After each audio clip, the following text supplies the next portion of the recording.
Ora ridho ujare wong gaplok.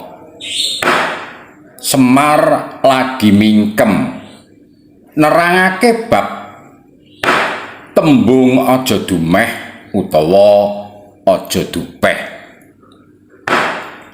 Aja dupeh lagi kuwasa, aja dumeh lagi manggon nyang dhuwur, aja dumeh dadi penjabat.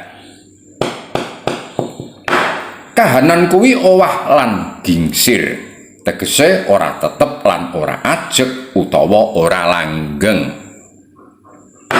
Semar dudu wong kang duwe pangkat lan penjabat. Semar ora wong politik, Semar uga ora duwe paguyuban utawa organisasi apa-apa. Mula tembunge Semar iki mengko aja diplayokno mrono-mrono. Ngambali tembung aja dumeh, jeneng ketua pengadilan tinggi kuwi ibarat malaikate njejeke pengadilan. Lah malah wektu iki kena pengadilane kukum. Melanggar undang-undang ing adil, mesti padha tandha pitakon. Lho, kuwi ra aneh to? Ning ya ora aneh.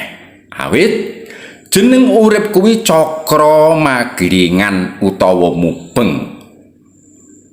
Mula kang waspada lan ngati-ati nggonmu padha matrapake marang urip ira dhewe-dhewe. Becik ketitik ala ketara.